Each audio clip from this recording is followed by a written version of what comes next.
name's Oliver Logue, and this is Monologues. This month's episode is dedicated entirely to the third part of Cul-De-Sacs. If you haven't done so, please listen to parts 1 and 2 beforehand. I hope you enjoy it. Part 7. Relationships. A changing world means the breakup of tradition and the dissolution of structure. Initially, few left of Nazi bemoaned this. After all, many of these traditions and structures served to oppress us, some of us anyway, to keep people servile, contained. But as we lurched towards the modern world, a lot of the things that had conventionally defined relationships suddenly seemed archaic. While perhaps there was an opportunity here to create something better, instead, the new dynamics we've adopted are toxic, embarrassing, and meaningless. In other words, they are cul-de-sacs. Take polyamory, the latest craze among phone-addled, mentally ill 30-somethings. The idea that one can simply have sex, regularly, with other people, often with the same person many times, and that this won't cause any issues within a central relationship, is ludicrous, clearly. That polyamory is usually suggested by one partner and accepted by another is, in many cases, hateful in its obviousness. So why is it taken off? Because we have built an online infrastructure where people pretend to be happy, where people pretend that their ridiculous choices are working out, where influencers can parrot stupidity and misinformation as lived experience, weaponizing meaningless therapy speak to invoke a hushed reverence, nay, fear in the minds of their peers, to quash any niggling doubts that things may have headed down the wrong path.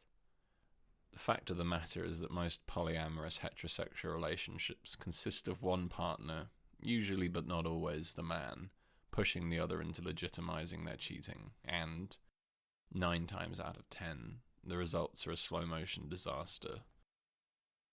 But I suppose this is superior to the younger generations, who seem to have abstained from sex entirely. Those in their 20s are often so punishingly broken socially that the mere thought of sex is egregious to them. There are lots of theories for why this has happened. The after effects of 18 years of screen assault, the impacts of Me Too, online first socializing, pornography. Whatever the cause, we now have millions of young adults who are utterly crippled sexually, who sit at home with their cuddly toys and play video games intended for children, who hang out on Discord forums sharing ironic Nazi propaganda, who walk around town with stick-on cat ears or tails, who get upset when the adult world punctures their cocoon of dysfunction. That many of these sexless shut-ins, to whom the mere thought of physical intimacy induces a panic attack, associate as some degree of queer, is a topic for a different chapter. Amidst all this chaos, what place is there for the sustained long-term monogamous relationship? When the world seems to be ending, when it seems immoral to have children, when we are surrounded by possibilities, lifestyles, identities, images, it's not hard to see why many have moved away. But are these other options better? Do they make us happier? Do they improve the world? I'm not so sure. Connor took the train from Brighton to Farringdon. It was a Saturday morning and the carriage was half full. There was a folded copy of the Metro on the seat across from him, and he looked at the headline, which read, "Putin, we are ready for war with NATO." He was wearing a t-shirt, though he had a thin jumper folded within his rucksack. He opened A New World Begins, the history of the French Revolution, as the train left Brighton, and read 5 pages over the next 30 minutes. As the train pulled into Bolcombe, he put the book away and took out his phone, opening an app called GBA Emulator, and playing Pokemon Sapphire for the rest of the journey.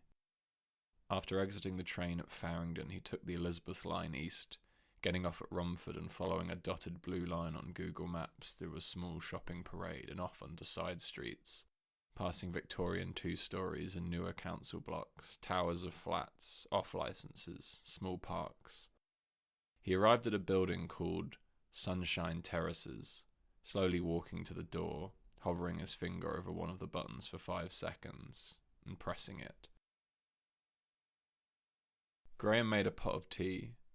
The kitchen was small, with crumbs scattered across the beige countertop, cupboard doors hanging loose, a stack of unopened letters by the toaster. Connor stood in the doorway, watching him. "Can I help?" he said. No, I've got it," Graham said. Graham placed the teapot on a small plate of McVitie's fruit shortcake biscuits on a tray, alongside 2 mugs, one red, one white. The white mug had a picture of Mickey Mouse on its side. Graham carried the tray through to the lounge, his arms shaking. The lounge had a sofa and a separate armchair, both facing a small television sat upon a wooden stand. A large glass door to their left opened inwardly on a wrought iron Juliet balcony, upon which hung a rectangular planter filled with greying soil. The walls were painted in a faded cream, with several framed pictures hanging on one, including a photo of Connor as a teenager. In the corner of the room, to the right of the TV, was an oxygen tank and mask. Graham placed the tray on the small glass table and sat in the armchair, while Connor sat on the sofa. Connor was looking at the oxygen tank, and Graham turned to look at it before turning back to him. "I don't use it too much most days. I think it's more of a planning for the future kind of thing." "Right. Not that, you know." Connor paused. "Not that what?" "Well, I get a different thing every bloody time, you know. Some weeks I'm dying, others I'm just compromised." "And you're doing treatment?" Yeah, it's all massive bloody wait list for anything, obviously." "Do you get out?" "I try. There's an Asda down the road. I try to go there most days. Can't get much further than that. And I don't feel comfortable travelling too far in case, you know, something goes wrong." "Right. It's a funny thing. You sort of adjust. I know some people end up like this and can't see the point in living anymore, but most people adjust." "And what are you doing?" Graham let out a short, wheezing cough, smothering it with his hand. "Sorry." He leant forwards and took the teapot, filling both of the mugs. "Shit, can you grab the milk?" "Sure," Connor said. He stood and walked through to the kitchen, opening the fridge, which was sparse, containing an Asda chicken korma, a box of eggs, and a loaf of bread, alongside a half-finished bottle of milk. Connor opened the milk and sniffed it before bringing it through to the lounge. He sat down before pouring a small amount of milk into each mug. "Thanks," Graham said, picking up his mug and taking a sip. "But anyway, to answer your question, I'm in the flat a lot, so I've been watching most of the telly shows. Got set up with one of those sticks." He pointed to an Amazon Fire Stick remote on the TV stand. "And you know, I've been going to church again, the one on the corner." "Okay," Connor said. "Do you still go?" "No one goes to church." I guess I did kind of see that. There's a few old-timers like me, maybe a bit younger, and then it's all blacks and Filipinos." "Sure," Connor said. "Nice people, lovely people. It's good to talk to other people, you know." "Do you see anyone?" Graham tilted his head. "I see some of the old pub guys once a month, maybe. There's a place a couple of roads over, the Ship, does a nice shepherd's pie. I don't know. The rest just kind of... I don't know if you're the same as me, but these things don't maintain unless you maintain them. It's not an intentional thing, but..." Connor nodded, taking a sip of his tea. "But what about you? What are you doing now?" Connor swallowed. "I'm still working for the clothing company. Isabel and I are still in the same flat you visited, but we're going to try and get a place next year." "Oh, nice, yeah. How's work?" Connor looked to the ceiling. "It's been difficult." "Oh, yeah?" "The owner of the company and her wife are getting divorced, but the business was shared between them. It might end up in court." "Oh, bloody hell." "Yeah," Connor said. "So I'm weighing my options." Graham nodded. You can't be too loyal in the workplace, especially now. You'll just end up trapped by people who need you but aren't offering you anything in return. Connor nodded slowly. You know, I'm not sure I've ever actually met a lesbian. You probably have. Well, things were quite different in my day. It's on all the TV shows now, so I know all the lingo. I used to work with a couple of gay fellas. Sure, Connor said. Never did me any wrong, you know.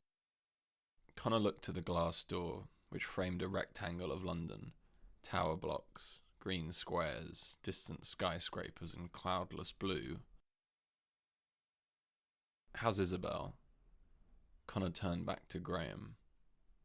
She's in a similar situation to me in terms of her job.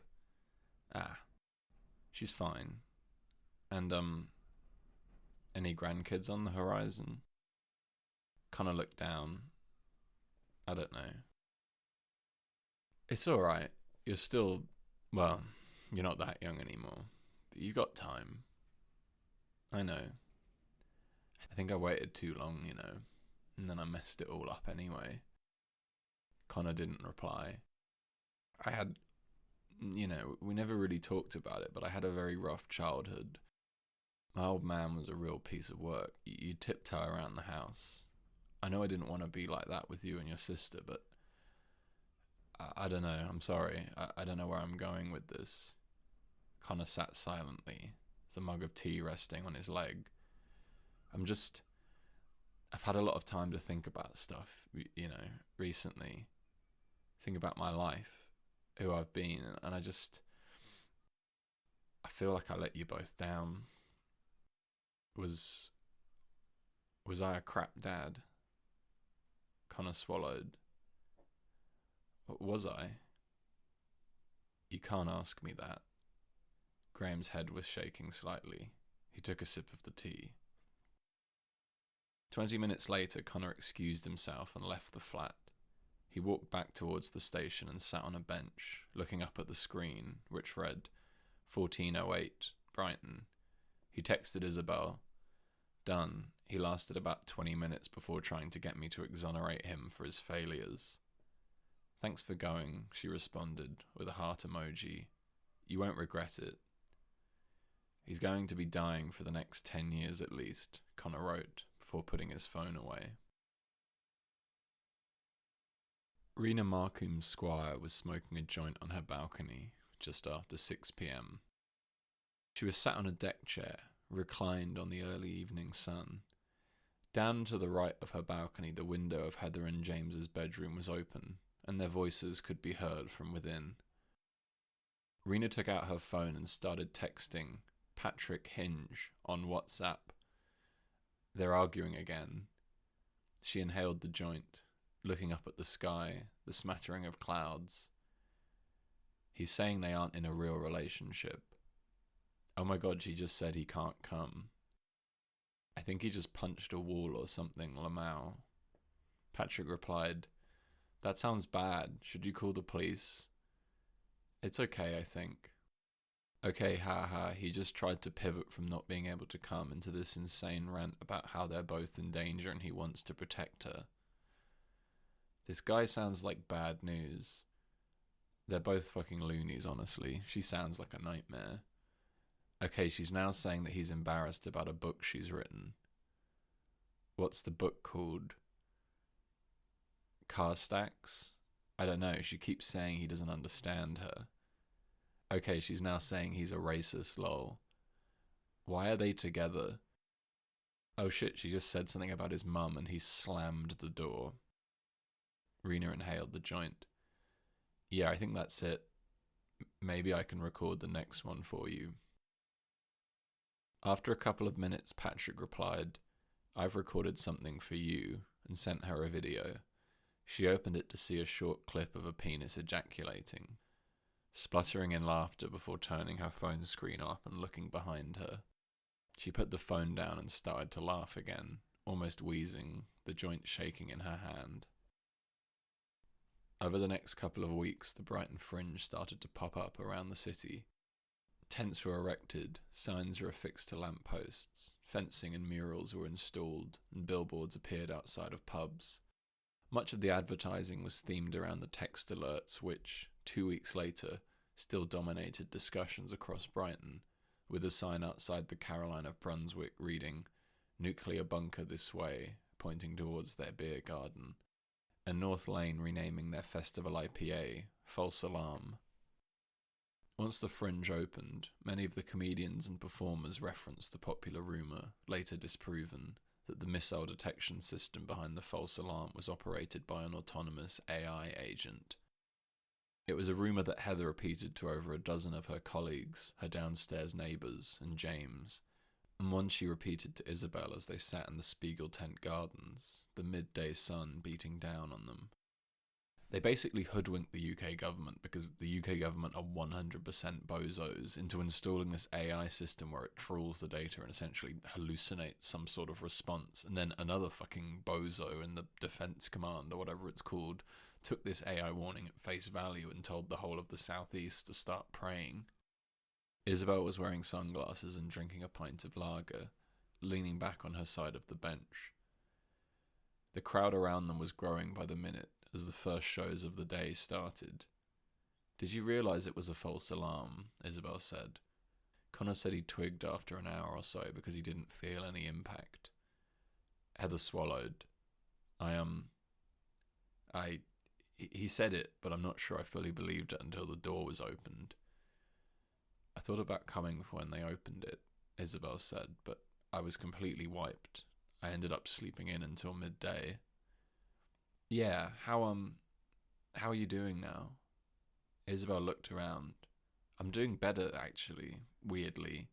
I think it's clarified things I knew already, that I had to do stuff, not live in fear, and She held up the pint. "The IBS is gone." "What?" Heather said, spitting beer onto the table. "It's gone. I feel fine. Cleared up in a couple of days." "Fucking hell, it's a miracle." Isabel shrugged. "He's probably told you already, but Con's agreed to get a place together." "Oh, yeah. Yeah, Heather said. "I mean, that's good, right?" "Yeah," Isabel said. "He's asked to wait on the other stuff. Wait a year or so. That's a reasonable compromise, right?" Isabel exhaled.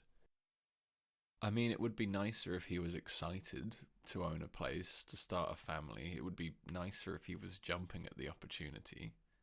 Right. Rather than agreeing to some of it after a month of procrastinating. I think the money thing is a big deal for him, Heather said. "I know. I say this with so much love and respect, but you don't understand coming from a broken home." "No," she said, "I don't. I agree you should take the money for what it's worth, but when you build your sense of self around doing things independently, then..." Isabel looked around. "I do think I'd like him to step up a bit more on certain things. He never, actually never compliments me or says that I look nice." Heather inhaled, showing her teeth. "What? I mean, have you told him this?" "Yeah, I mean, kind of. He's again, love and respect, he's autistic, is." Isabel snorted, her mouth compressing into a brief smile. "You can't say that. He is, come on." Isabel paused. "It's something I've wondered about. Unless you spell out to him that that's your expectation, he's not going to pick up on it. Also, you dress like a fucking eunuch most of the time." Isabel rolled her eyes. "I feel like you'd wear a bin bag if you could get away with it." Isabel ran her hand down the Lucy and Yak dungarees she was wearing. "Babe, Lucy and Yak is utterly sexless, like haggard mum chic." Isabel laughed. They went to see a performance piece by Meadow Porter in one of the smaller tents. The work-in-progress show dealt with Meadow's experiences with polyamory amidst the current era in national politics, and lasted for 45 minutes. Around 20 minutes in, Heather leant into Isabel's ear and whispered, "You fucking owe me for this." 20 minutes later, she leant in again and whispered, "If I had a cyanide pill right now, I'd crunch it."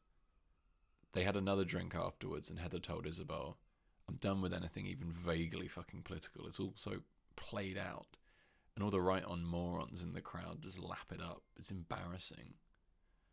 Well, you can pick the next one then, Isabel said. Heather picked a one-man show by Colin Wedgwood about the musician Elliott Smith, performed in the upstairs room of the Quadrant. In it, Colin discussed the parallels between his own life and Elliott's, and played several of Elliott's songs on an acoustic guitar. The songs were nice, I suppose, Isabel said afterwards. What are you doing now? Heather said. There's a protest happening on the beach later against the weapons factory. Heather shrugged. You should come. Connor's coming. Heather looked away. Protesting against a weapons factory in Brighton is like protesting against homework in a school playground. Isabel smiled. Well, I'll see you soon then.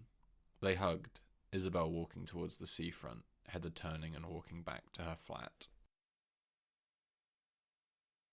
Isabel stared at her computer screen. She was drinking a coffee, methodically tapping the down key to read through the email she had spent the morning writing. Hi Duncan.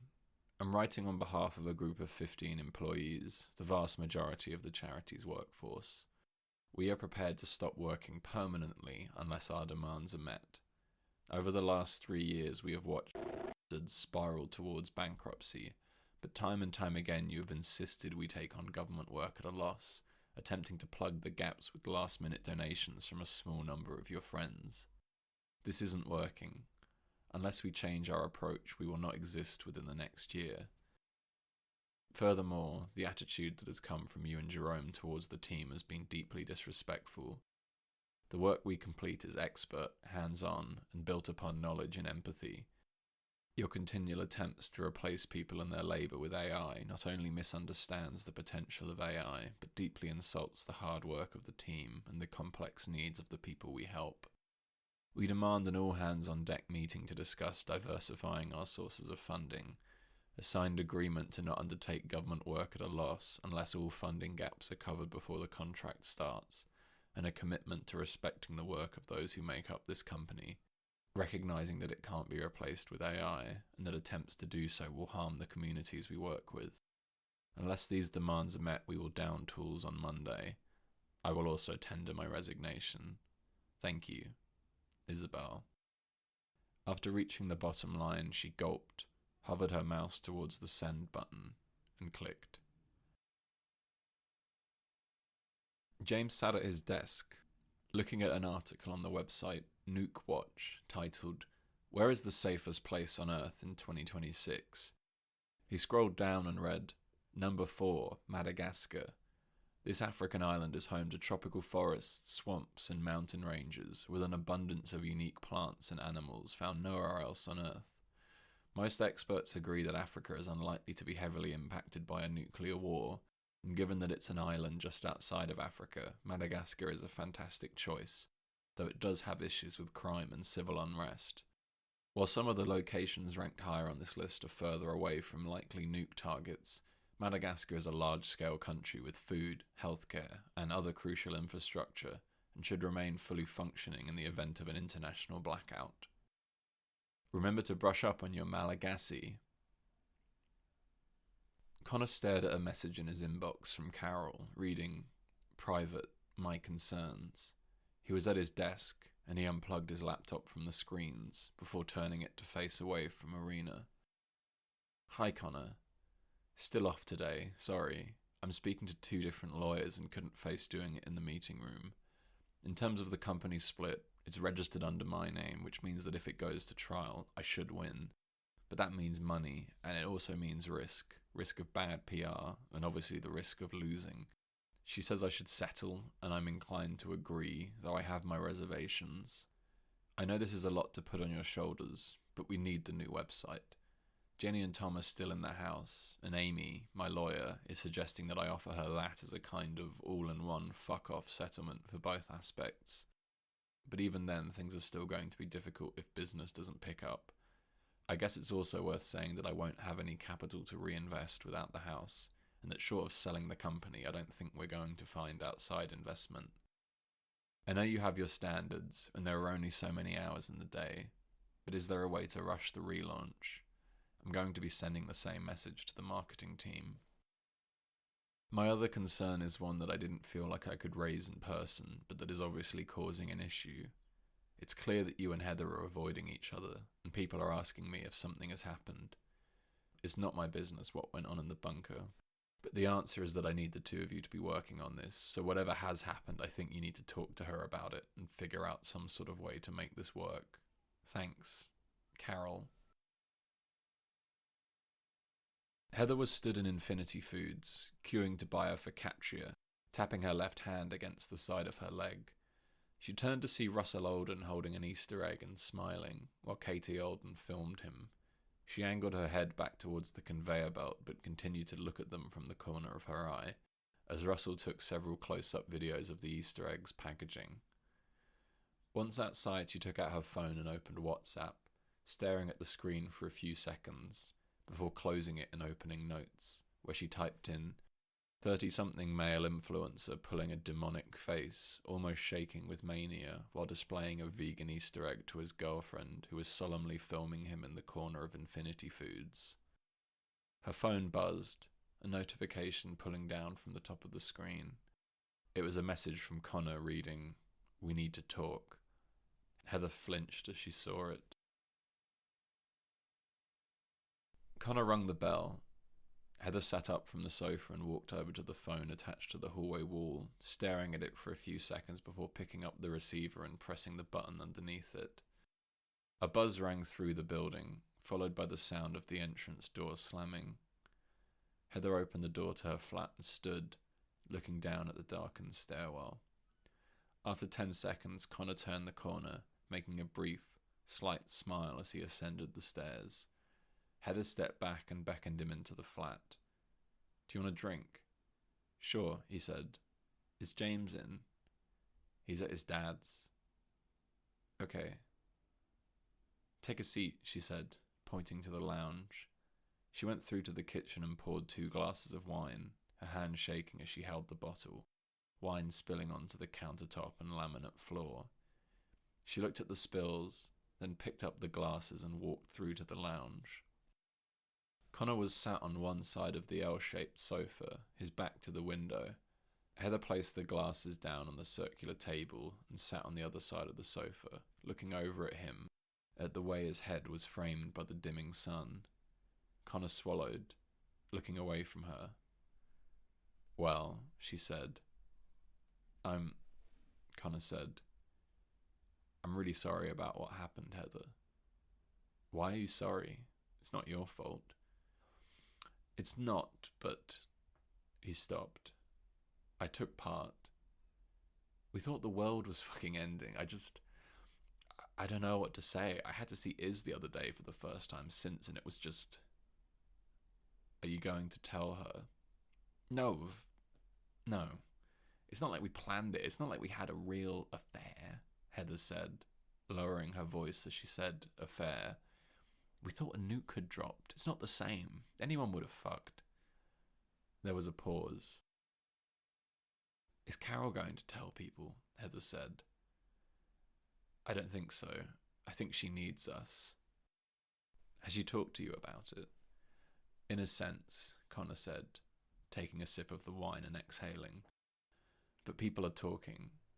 "About what?" "About your attendance in the office. Now we're avoiding each other. People know we were in the shelter together." Heather's head was shaking. A tear eased itself down her cheek. "I don't know what to do, Connor." "In what sense?" I just..." She sniffed. "Nothing feels secure, you know. Nothing. I feel like I need to quit the job because..." "You don't need to quit the job. I can look for another one. The fucking company is going to go under without you. That much has been made clear." Connor paused. "It's going under with or without me." Heather put her head in her hands. "And I can't spend another fucking day with James. I keep having panic attacks thinking about all the time we've spent together and how little I have to show for it." Connor said nothing. and is basically my only friend I am now going to have to lie to forever, or I'll lose her too. They sat in silence for a minute. Heather was looking through the windows behind Connor, occasionally flashing back to his face. He was scanning the room behind her, the potted plants, many withered or dead, the framed art, the boxes piled along the wall. They made eye contact again. Something was going on between us before the bomb, Heather said. Connor swallowed. I'm not being stupid, am I? He drummed his fingers on his leg, looking away from her. No, he said. But to me, getting out of this, as in my relationship, seems certain, you know. I think it's fucked regardless. James and I basically aren't even in a relationship. Do you know we haven't had sex, like, to completion since we moved here? Connor exhaled. Isabel mentioned it. But, like, I don't know what this is or was, but I don't think either of us was planning to, like, actually do something, right? There was a pause. Right? I don't know, Heather, Connor said. I can't answer that. For me, everything, the structure, it horrifies me. Spending your whole life with someone, kids, careers, death, it's just, I feel like I've been waiting for it to make sense to me, and it just doesn't, like, violently. Connor looked at his legs, at the corners of the sofa. What do you want, Connor? I'm not sure either. I'm not sure. Because it feels like you're on the conveyor belt to something, I suppose. And are you happy about that? He scratched his head. Not really. So what do you want? Connor stopped. I feel a bit trapped, I suppose. Like I can't untangle myself from this. Not that I want to untangle myself all the time. Yeah. I've been having this fantasy for the last year or so that Isabel is sleeping with one of the people from her allotment. Is she? No, I don't think so. I just have this idea of that being something that she needs to tell me, which will then give me an exit. Not that I want an exit. Does that make sense? Yeah. I think James has slept with other people. I think he was sleeping with someone back in London. I kind of think that's why he agreed to move here, to, like, draw a line under it. Did you ask him? No, it's a cliche, isn't it? Connor paused. Why are you with him? Heather shrugged. He used to be fun. Maybe not to you so much, but he used to be fun. Things would happen when he was with you. He was really outgoing. He'd take me to things, you know. He'd try stuff out. And he wanted me, you know. We used to fuck a lot. It's been a gradual descent. That's the thing. When it happens in little pieces over a few years, you find yourself adapting. And it's only when you take a step back and remember the person you were with a few years before that, well, that you say to yourself, oh, fuck, how could this have happened? Heather ordered pizzas from VIP, which they ate on the sofa, watching the opening 20 minutes of The Piano Teacher in silence. Connor checked his phone, which read 8:30, and said, I should probably go. Okay, Heather said, pausing the film. How are we leaving this? Let's go back to how things were, Connor said. Okay. They both stood up and he walked back towards the flat door, Heather following him. He opened it and turned, framed by the darkness of the descending stairs. I am, Heather said, standing close to him. I don't, the other night was... She looked down. It's not something I can just scrub out. I know, he said. Maybe you and Iz can go poly. Fuck off, Heather. She smiled. He turned and descended the stairs. Heather closed the door behind him before heading towards the lounge and masturbating on the sofa. Isabel Huppert's face paused on the TV. Part 8. Belief. The decline in religion was an inevitable impact of the information age. When you surround people with wall-to-wall information, not just in terms of history, science, and intellectual thought, but also in terms of access to the lives of others and the beliefs of others, then religion can't help but disintegrate. It hasn't yet, across the whole of the world, for various reasons, but it will. Religion served a purpose, or two purposes, to its creators: to create power and to give meaning to those who served that power. Maybe there's a more benign element to it than I'm assigning, but broadly it existed to keep kings in castles, monks in monasteries, and the vast majority of the population in fields and farms. So what do you believe in when God is dead? This is the impasse we find ourselves in. And, if you explore the world today, you'll find that a lot of people don't believe in much of anything. Truthfully, a great deal of modern ideological thought exists as a performance, an exercise. People say they believe things, to feel like good people, to fit in with others, to justify attacking others, but people don't do things, they don't take action. Amongst the slightly younger set, there are scores of anarchists, communists, anarcho-communists, Leninists, Trotskyists, Maoists, Marxists, et al., who sit in their rooms and stare at their screens all day, just like everyone else. For them, a belief in social upheaval is not a true belief. It is a thin cardboard mask that reads, "I am interesting, pay attention to me." These people, and the same goes for fascists, libertarians, dengists, etc., are pretending. Of course they're pretending, because we've worked ourselves into this space culturally, politically, socially, where the only thing to do is to pretend. If only there were a catchy term to describe this phenomenon. On June 8th, Jerome MacArthur was kidnapped and beheaded on a Twitch live stream before being dumped off Vauxhall Bridge into the River Thames. Over the following days, hundreds of arrests were made in response to online comments praising the murder, but police investigations into the murder itself quickly hit a dead end, with no evidence tying Neil Edwards, Yasmin Green, or Douglas Carr to the scene or the body. A national campaign for information was inundated with tens of thousands of responses, many featuring scatological or sexual descriptions of Jerome MacArthur, hundreds of which were then screenshotted and shared online. Members of the MacArthur family pledged a £10 million reward for information leading to an arrest, but were forced to withdraw the offer following a string of death threats. Heather and James had both watched the video separately, while Connor and Isabel had not. "Yeah, I wouldn't watch it," Heather said. "It's pretty grisly." They were drinking Malbec in the lounge of Heather and James's flat, sat around the L-shaped sofa. "I think I should," Isabel said, "if this is what I believe in." "You believe in murder," Connor said. "No, well, I don't know. I think billionaires have surrendered the right to live in peace." "They snatched him from some bullshit charity event he was hosting too," Heather said.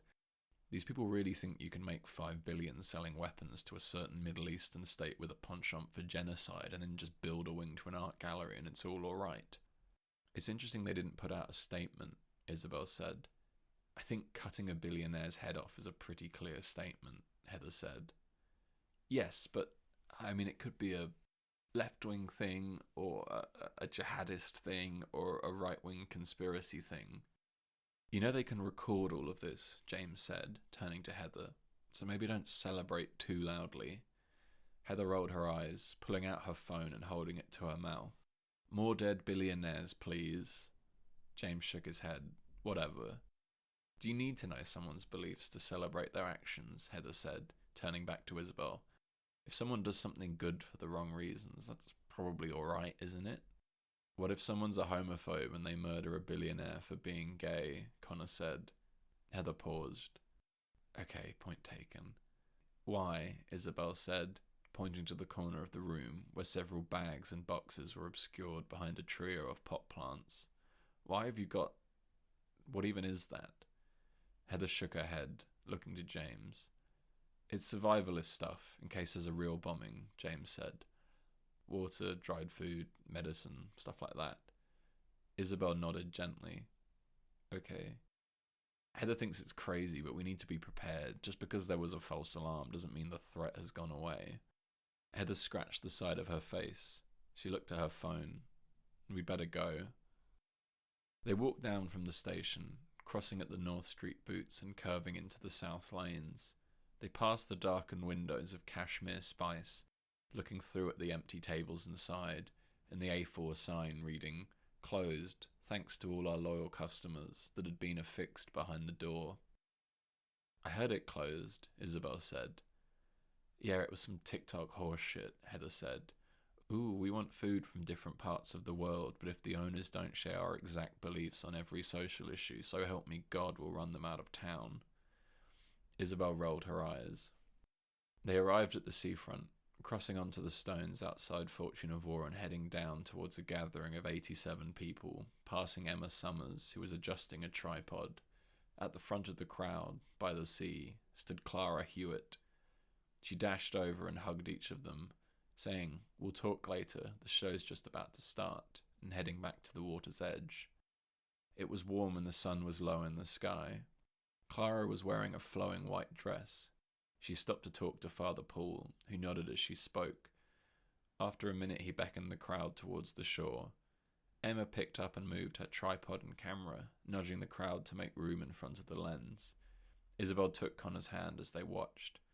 Father Paul spoke inaudibly for 10 minutes before leading Clara out into the sea, water soaking through his vestments and her dress. With a sharp movement he took her head and dunked it under the waves. Clara shook her head as she emerged from the water, retrieving 2 small plugs from her ears and handing them to Crystal Shung, who placed them within a small box. She headed up the beach, waving at Connor, Isabel, Heather, and James as she passed. She joined the 4 of them at their small table after an hour. "Oh my God," she said. "The whole gang back together. I can't believe it. How long's it been?" "Probably Miranda's wedding," Heather said. "Oh my God, yeah," Clara said. "Can't say I like the hubby too much." "He's a Nazi now," Isabel said. Clara giggled. "When you say that," Heather said, "do you mean like far-right manosphere whatever, or like..." "No, he was posting videos on YouTube about Hitler," Isabel said. "I still talk to Miranda, unlike you two. They got divorced last year." "How have you been?" Connor said. Clara moved her head from side to side. "I've just been very busy this year prepping the new exhibition, which, well, I was hoping for a few more journos to get the train down, but we filmed it at least." "Was that a real baptism?" Connor said. "Oh, 100%. Let it not be said that I don't commit." "But are you religious?" Isabel said. Clara flashed her a small grin. Now that would be telling. In the middle of the table was a pot containing 3 knives, 4 forks, 2 napkins, and a spoon with the number 5 painted on it. Clara picked up the wooden spoon and held it to her mouth before saying, "So Clara, what's the new show about?" She put the spoon back in the pot. "Great question, Clara. It's about the divide between real and pretend, the culture of performance, the rift between on and offline." "Did you read the chapter I sent you?" Heather said. "Loved it. All of it," Clara said. "When it's finished, send it to me. I know some people in the industry who'll be all over it." "Oh, yeah, amazing," Heather said. "I think we're on the brink of something," Clara said. "That's what the show is about. We're a world at breaking point. And part of that is that nothing feels real anymore. Everyone's performing and pretending.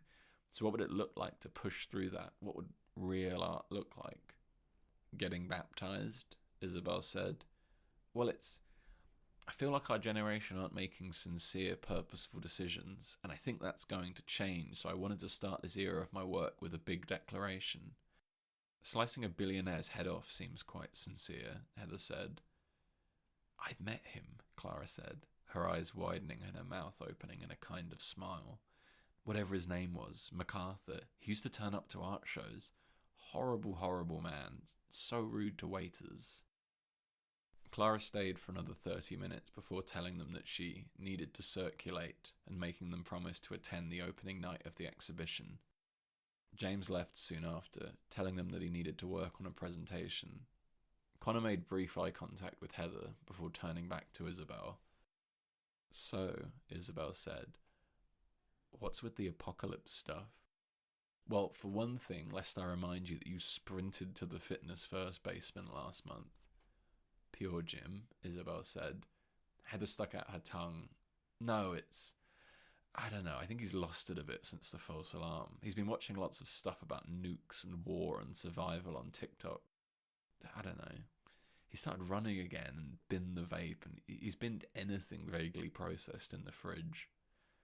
Oh wow, Isabel said. It's like your nervous energy got transferred to him. She laughed. Heather shook her head. Well, I think I'm going to break up with him soon. For real this time. Isabel nodded. Good. Connor looked past Heather, his eyes running along the frame photos on the wall. I'm going to look for a place. I won't be picky. I'll live with strangers. I'll live with students. I'll live with olds. On the walk home, Isabel turned to Connor and said, You didn't say much about Heather leaving James. A few seconds passed. I don't think you should weigh in until she's actually done it. Isabel snorted, elbowing him gently. You don't think she means it? I'm not sure she means anything. They walked a bit more. Has something happened between you two? A falling out? Connor was silent for a few seconds. We're fine. Work is just very heightened at the moment. Isabel squeezed his hand. Connor, Heather, Marina, Joe, and Hector went to the pub after Carol's meeting. Connor brought a round, and Heather helped him carry them to the table. Thanks, mate, Joe said. Marina patted him on the back as he sat down. So we're fucked, Hector said. Connor shrugged. Oh, come on, you know more than us, Joe said. Carol offered Jenny the house as a settlement, and she said no, Connor said. It's going to court. But the site's going live next week, Heather said. Marina held out her palm and tipped it back and forth. Probably, Connor said. I'm not fucking working for that woman again, Heather said. You only worked with her for 2-3 months, Marina said. I did 2 years. I have to imagine everyone's going to quit if she somehow wins the business back. Joe opened the website Indeed on his phone, showing the screen to them. Last one in the office turned the lights out. Marina and Joe left after their second drinks, both saying that they needed to be home for dinner. Connor retrieved his phone from his pocket and texted Isabel, I'm staying at the pub with Heather and Hector in case you get back earlier. Hector stayed for a third pint, discussing his dating life, the mould within the bathroom of his flat, the nuclear war. My mum's just moved out to the middle of nowhere, he said. I'm seeing her this weekend. It's going to take me 9 hours to get there. If the nukes start flying, she's probably fucked there anyway, Heather said. Well, if you want to frighten a 68-year-old Scottish widow, please give her a call and let her know the bad news. He finished the last of his pint and left the pub. Once outside, he sent a WhatsApp message to Joe reading, Okay, I'm now 100% convinced they're fucking. Heather bought 2 more pints, sitting across from Connor. Where's Isabel? At the allotment. Heather winked at him, and he smiled. Where's James? Like I give a shit, Heather said. No, he's, I don't know, probably doing coke with his awful work friends. What happened with the guy who filmed him? Last I heard, he won't plead guilty, so the whole thing is wrapped up in the endless backlog, and he's roaming about waiting another however many years for the trial, probably videoing someone's cock as we speak. Connor took a sip of his pint. So the company's fucked. He wobbled his head gently. I think a few people will jump after today's meeting. The lights aren't going out immediately. I really can't be fucked to get another job. Heather, Connor said, I'm not looking at the moment. When I start looking, you should start looking. She snorted. I feel like we're going to be the last ones there. Don't overthink it. For all we know, there won't even be a Brighton in 3 months. Jesus, she said. Connor shrugged. But you're not moving to the Outer Hebrides. He looked up at the ceiling, running his gaze along a crack that stretched from the wooden beam above the bar to the edge of a light fitting above them. When Isabel was panicking the other month, I sat down and did some research. Heather laughed, and Connor smiled. and I came to the conclusion that a nuclear escalation was unlikely, but that if it did happen, the vast majority of the developed world would die, and the aftermath wouldn't be worth living through. Okay, Heather said. So that's it, and since then I've gone back to living my life. So why did you come down to the bunker with me? Why didn't you just lie back and wait for the blinding light? I have a survival instinct, Heather, he said. It's not that complicated. An hour later, Heather returned with 2 more pints, sitting next to Connor. The lights were low and the pub was half empty. Behind the bar, Adam said, "Last orders." "I think I need to do something more with my life," Heather said. "Like what?" "I don't know. I feel like the book is just tearing things apart when it should be building stuff up." Connor shrugged. "Maybe that's the last part of the book, or a second book." "You already told me you didn't like it," she said, jabbing him. "I didn't say that, Heather." "Clara likes it." He paused. "Whose opinion do you respect more?" Heather snorted into her pint. "You should take her up on her offer, for what it's worth." "Yeah, I mean, I definitely will, although whenever I try to think about, finishing it, I then have an idea for another chapter or a bit to add in, and things keep happening that make sections of it out of date. We weren't staring down the barrel of World War III when I started. Right. I don't know, I want to do more to push back against everything that's going wrong, but I think I've spent too long online, so I'm just completely distanced from the left now. I just think they're so embarrassing and stupid and are just fucking crashing and burning every time. "I don't think there is a left," Connor said. "I think that's the problem." "What, the left is 100 different things, most of which are fine. In the real world, most people are fine. The problem is that a couple of groups have an outsized influence when they probably shouldn't. But what are we going to do about it?" "I'm not going to do anything. I suspect you won't do anything either." Heather sighed. "I think things are going to boil over here. I really do. When the food runs out, when there's mass unemployment, something might happen. Otherwise, people won't do anything." Heather looked up. "I actually believe in this stuff, I want to take action. I think people need to organize and push for change, real change, and I think individuals have a role to play in that." "Okay. And you don't?" Connor paused. "I'm not an important person, Heather. I don't think I can influence the world bar what's around me." Outside, Heather stood, moving from one foot to another while he buttoned up his jacket. When he was finished, he straightened his back, looking across at her. A few seconds passed before he said, "Good night, Heather," and turned to walk away. Isabel shut her laptop and switched the power off at the wall. She stood up, picking up her keys and wallet and putting them in her left pocket. She unplugged her phone and opened it, scrolling through her messages before closing the screen and putting it in her right pocket. She left the flat, walking north and moving through suburban streets, past parks small and large, crossing under the railway track and moving through alleyways. The sky was cloudless and the sun hung just above the houses, bathing their streets in a golden hue. Isabel smiled at the people she passed, women with pushchairs, joggers, old men with walking sticks. She crossed into a park and approached a chicken wire fence with a small padlocked gate at its centre. She opened the padlock, letting herself in and locking it behind her. The allotment was arranged into 16 boxy plots, with a large metal shed at its centre. Harry was digging several plots over, and she waved at him, heading through to the shed. There were 15 people inside the shed, working across several trestle tables, all saying hi to her as she entered. Isabel gave a small wave before walking to the back corner and slipping on an M50 gas mask from the table.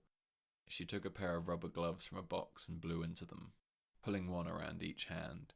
She moved to an empty spot at one of the tables and retrieved a plastic box from beneath it, cracking the lid off and removing a from within. In a metal bucket she mixed and which she poured into the...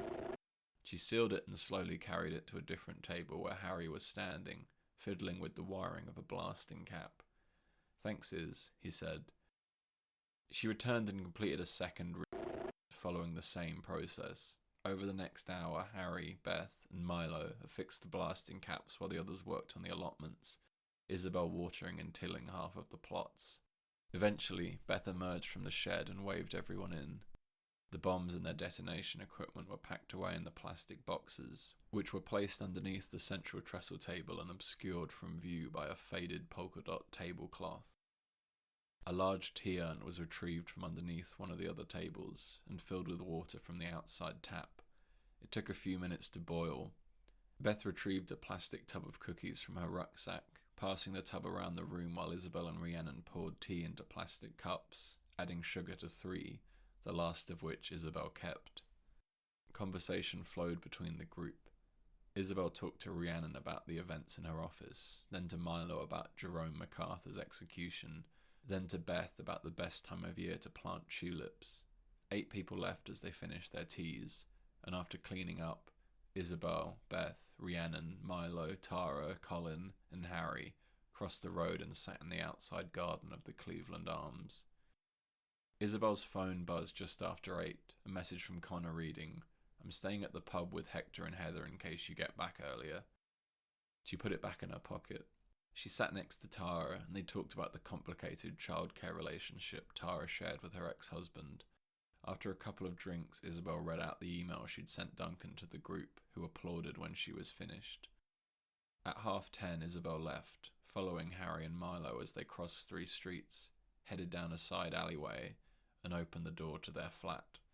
It was a basement flat, with the glow of a street lamp visible through the vertical window of the lounge, interrupted every few minutes by the imprint of a shoe. Milo took a bottle of Chardonnay from the fridge, pouring 3 glasses. They talked about Victorian novels, their distaste for small plates restaurants, and the terrorist attack they were planning in early July. When the wine was finished, Milo beckoned them through to the bedroom. Milo and Harry sat on the edge of the bed and began to kiss while Isabel removed her clothes, folding them over the back of the swivel chair. Harry undid Milo's belt and slid down his trousers, reaching underneath the hem of his pants to masturbate him. Isabel crossed the room and climbed onto the bed behind them. Harry turned, clambering towards her and kissing her, running his hand down her side. He kissed her neck, her breasts, her belly, and her waist, before parting her legs and starting to lick her vagina. Behind him, Milo parted Harry's cheeks and began to lick his asshole. They had sex for around an hour, with various members taking turns or sitting out particular sections. Isabel was sat on Milo's face when he ejaculated, looking at the framed print of Andy Warhol's 4 Marlins hanging on the bedroom wall, while 3 bursts of semen hit her back. Afterwards, Milo filleted Harry to completion while Harry fingered Isabel. They lay on the bed intertwined, sheets thrown to the floor alongside the discarded condoms and wrappers. Harry lit a joint which they passed between them. After half an hour, Milo booked Isabel an Uber, walking her to the door and kissing her as she got in. James tapped on the plain white door, looking left and right. It was dark and he was stood on a side road, bordered by single-width business units and a row of square back gardens. After 20 seconds, the door opened and James walked in, Samson shaking his hand and beckoning him into the room. James removed his jacket and hung it over the chair before taking a seat. There were 32 people in the room, which was warm, with 3 desk fans running on the back wall countertop. As another 24 people arrived, James talked to Michael and Colin, who were sat next to him, about their plans for the summer. Colin's dad has a little place in Tuscany, nothing to do all day but lie out in the sun. "Oh, nice," James said. "Obviously," Michael said, gesturing towards the empty stage, notwithstanding. "I mean, yeah. What about you?" "I'm going to try and take my dad somewhere, maybe Spain." They nodded. "I think he needs to get out of the house a bit. Not that he's going to be particularly, you know." "Dads are hard," Colin said. James nodded. After a few minutes, the room now completely full, with a line of people stood around much of the back wall, Samson entered, sidling through the rows of chairs to reach the stage. "We see it on the news every day. Every day. War, tanks at the border, Drones flying overhead, children starving, women crying, bodies in piles. And now, for the first time in 80 years, the war seems closer to us than ever before. Whether that's armies moving through Europe or nuclear weapons dropping from the sky, it's clear that something has changed. It's clear that we are no longer safe. But where is safe? Our cities aren't safe. They'll be the first to go, in a flash. But the countryside isn't safe either. When that many bombs are dropped, the atmosphere is poisoned, the water, the crops. The people in the countryside will die the slowest, over many months, cut off from the world. Europe won't be safe either. Soon Europe will be like rats fighting over a corpse. It's a fitting punishment for these developed nations who spent billions building weapons of mass destruction to finally succumb to their terrible power. But the developing world isn't safe either. Some will struggle on, but they will succumb. International diplomacy will end. Communication will end. This world will end. Your money will be worthless. Your phones and laptops will die. The shops you rely on for food will go empty. The only choice for any of you, for your families, for those you love, is to start again, now. The only way to outlive this Armageddon is to act now. By all means, dig your holes. If a bomb drops tonight, I'll be grateful for the shelter in my garden, for food, for clean water. But if you know, as I know, that this future is certain, then I ask you, do you want to live in a hole? Do you want to emerge into a dead world, scavenge for food, be forced to live like a wild animal? These coming months will bring about a second flood, and with that, a chance to begin again. And in this new world that we can build together, there will be no money, there will be no businesses, no one will starve while others fill their bellies. In this new world, there will be no rich and no poor, no black and no white. In this world, we will all be brothers and sisters under God. James started to cry, holding his hand over his mouth, tears cresting the curbs of his knuckles. It's time, Samson said. Prepare yourself and your families to move as soon as we are able. On Tuesday, Connor set the site to update and sat, watching traffic numbers on one of his screens while hundreds of Slack messages reported bugs, suggested changes, and requested fixes on another.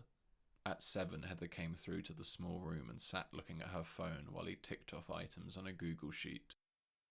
Once he reached the bottom of the sheet, he closed his laptop and put on his rucksack. He followed her from the office, locking the door behind them. At the bottom of the stairs, Heather stopped to look through the railings into the dim stairwell curving below them.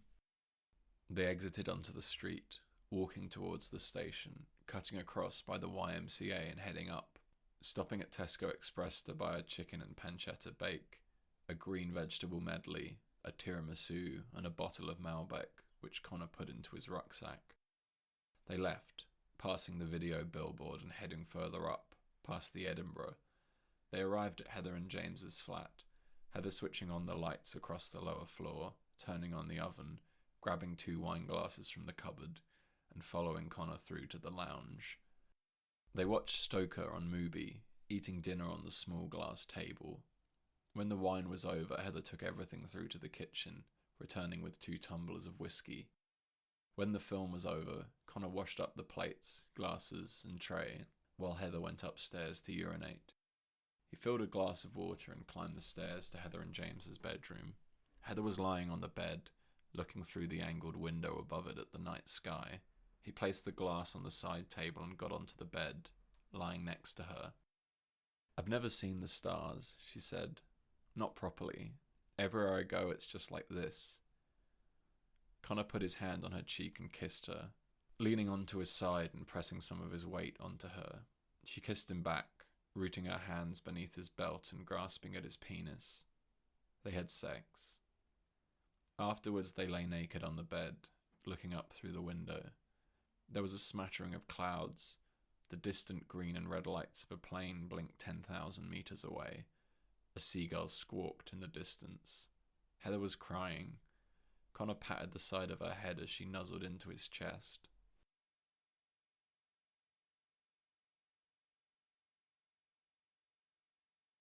Epilogue.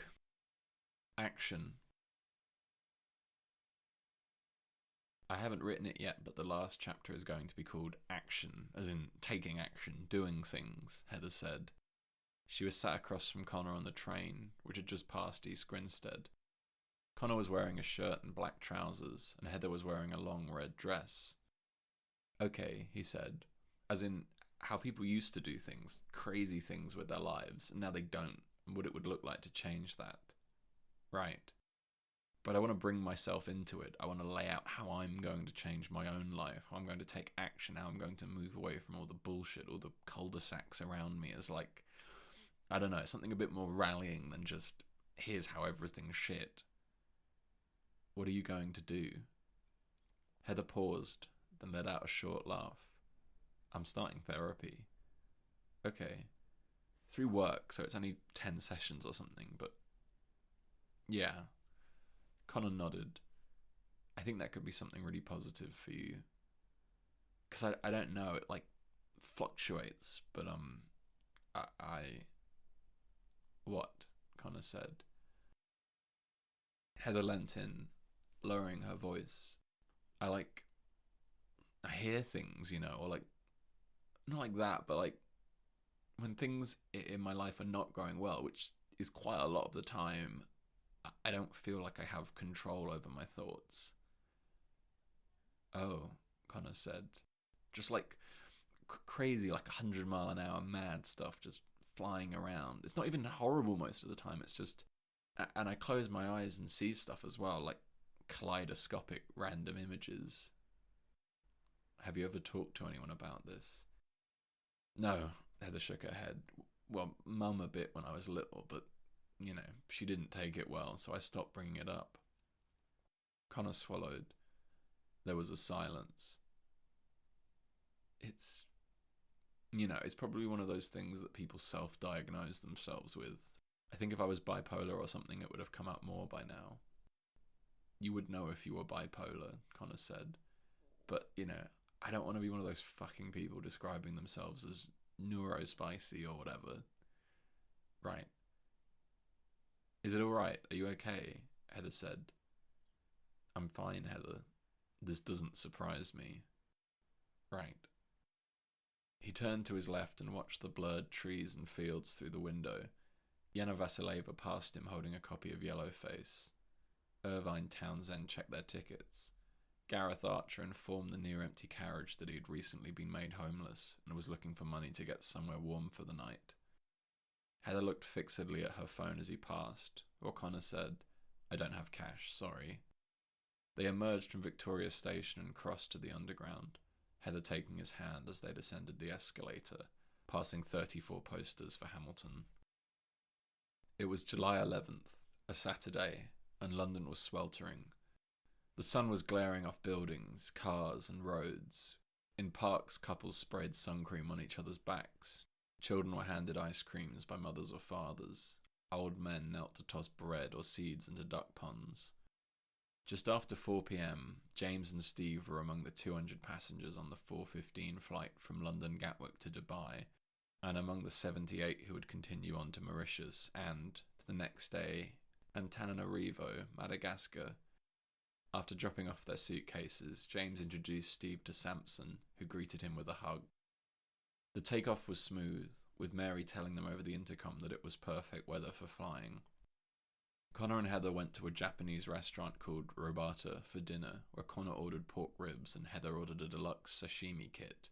It was just after 6 p.m. Around the same time, Isabel was cracking the perimeter fence of the reconnected factory with bolt cutters, before following Beth as their group of 6 moved through the car park. In a security booth across from them, Matthew approached Bernard and Harvey, telling them that they were being taken as hostages and that they would not be harmed. Matthew turned off several cameras at the desk while Milo tied up Bernard and Harvey before leading them back through the gates and telling them to get into the boot of a car, a Honda Civic, which they did. Milo drove to a forest clearing 30 minutes away. There, he opened the boot and helped them both out before tying them each to a tree. Bernard wet himself. Milo doused the car in petrol and stood watching them. Connor and Heather walked towards the restricted gallery, telling Ali that they were on the list. He looked through several sheets on his clipboard before crossing out each of their names and gesturing them through. They explored the 35 pieces throughout the 3 rooms, which included Clara's birth certificate, printed photos of text messages sent between her and Naomi, a used tampon laminated and framed, and a series of primal monotone pieces painted, as the accompanying card stated, with her blood. Isabel stood behind Beth as she cracked the first 2 sets of doors before breaking off with Harry to plant the 2 bombs in his rucksack. They planted one within the northeast corner of the machine floor, then spent 2 minutes attempting to open the door to the storage area, before placing the second bomb next to the door. They returned to the entrance, moving across the car park and out through the gap in the fence. There are 102 people in the gallery, with a dozen more in the smoking area outside, including journalists, bloggers, influencers, artists, gallerists, and benefactors. Heather and Connor spoke to a few people briefly, before moving into a corner away from the speakers and talking to each other. Isabel drove up to the forest clearing and watched as Milo set the Honda Civic on fire before joining her. On the main road, they removed their masks and gloves, placing everything on the back seats. Isabel got out of the car and Milo drove away. She retrieved a flip phone from her pocket, dialing the number as she walked through the busy town centre. She moved from the main road and crossed into an empty street of houses, holding the phone to her ear and speaking quietly. There are a dozen bombs placed within the factory that will detonate in just under 30 minutes. Evacuate any staff immediately. She cracked the back of the phone open, retrieving the battery and SIM. She dropped the battery and phone through the grill of a drain, before crunching the SIM card under her heel and kicking it in after them. Just after 9:30, the music stopped abruptly, and Connor and Heather moved back into the main room of the gallery, where a small stage had been erected at its centre, upon which sat a large white canvas, facing up. Clara arrived to a cheer, wearing a white dressing gown and parading through the crowd before being lifted up onto the stage. She flung the dressing gown into the crowd, revealing that she was naked. Many in the crowd cheered and whooped. Turning away from Heather and Connor, she squatted over the canvas, tilting her head forwards, her long blonde hair trailing down her back. Heather looked around the room, which was quickly thinning, her mouth open.